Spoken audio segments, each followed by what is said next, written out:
You probably think this world is a dream come true, but you're wrong.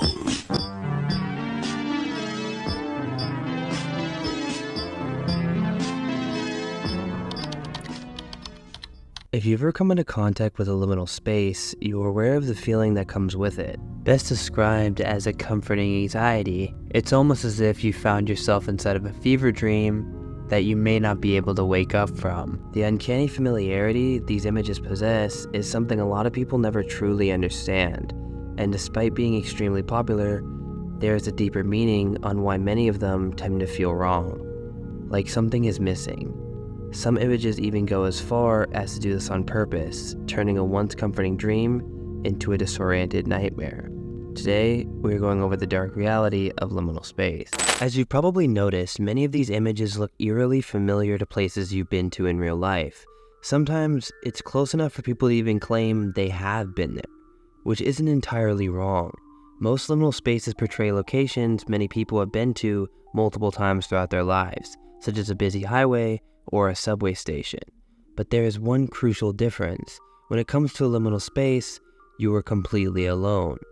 This unfamiliar isolation in places you are used to seeing bustling with crowds is extremely unnerving, as it unconsciously is giving you the feeling that you shouldn't be here. Another common factor you're going to notice is the absence of a way out, and this isn't an accident. Even the word itself, liminal space, is a corresponding to the meaning, a transitional phase between two locations. This usually is somewhere like the stairs to your bedroom, the hallway to your hotel room, or the car ride back from school. Any place where you are moving from one place to another is considered liminal, which explains why you can almost recognize these locations, but something is always missing from them, because you never really memorize every small detail about these locations, just blurry details that are enough to invoke a feeling of nostalgia when viewing them again. And if you're like me, when liminal spaces first started to appear on the internet, I always sort of felt like I had seen something similar in my dreams. And if you've noticed, many dreams follow very similar aspects, showing you familiar areas that you just barely forget where you've seen them, along with not having a clear exit or even a beginning. All sense of time is really lost, and you're not even sure how you got there. To really understand liminal spaces, however, we need to know where it all came from. When I mentioned earlier that the style just appeared out of nowhere, that wouldn't be completely true. These odd photos and aesthetics we are familiar with today stem back to the 1920s movement of surrealism. Surrealism was originally supposed to be a new way of art that doesn't follow any of the traditional rules and dives completely into the bizarre machinations of the subconscious. Familiar artists such as Salvador Dali had made claims that in his art he would portray aspects of his dreams and nightmares. Sound familiar? Like surrealism, liminal spaces do have many weird aspects as well as an odd appeal, causing some to want to explore these dreamscapes. But you should be careful what you wish for.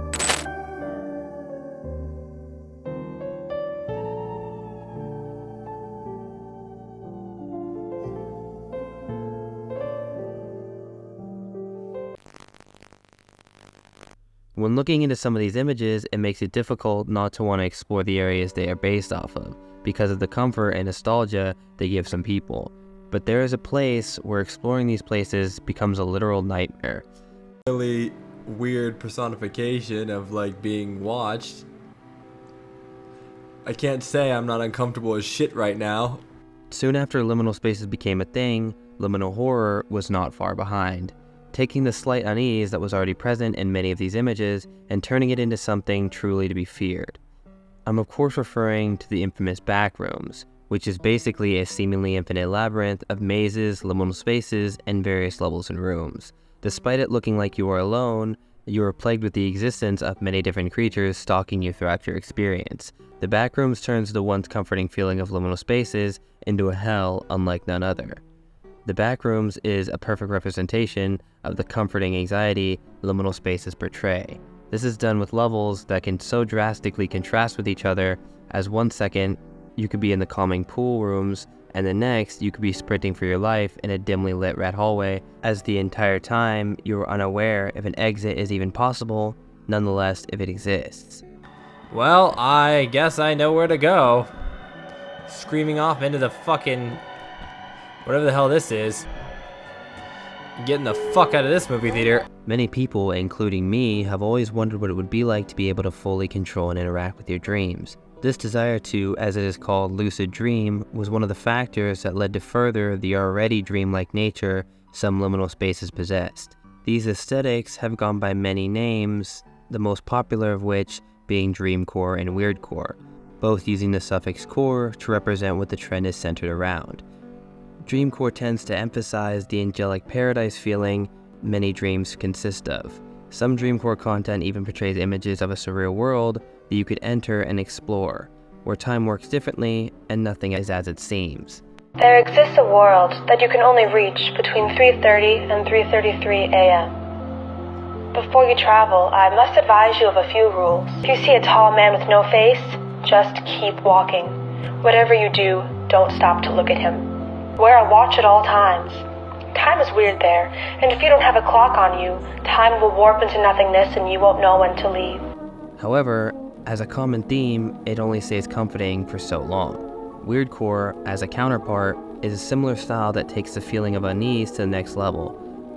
Not only does Weirdcore make less sense, thus the name, rather than feeling at complete ease, you feel more like you are losing your mind.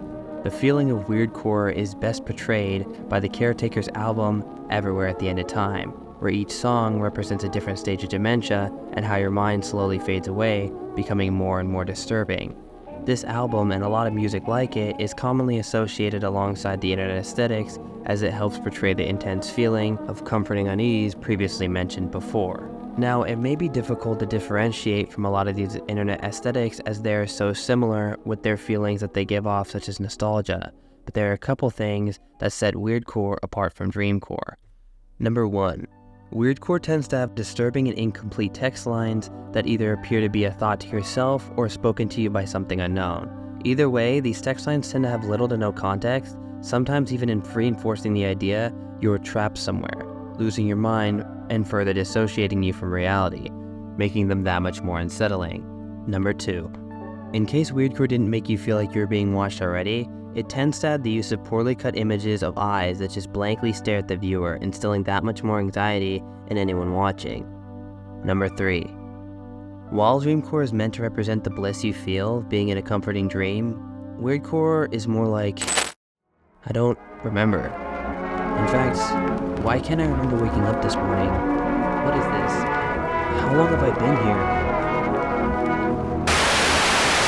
Overall, trends like Weirdcore and the Backrooms is a reminder that we might not like that new, bizarre world that we might find ourselves in. And the appeal of liminal spaces may be much darker than previously thought.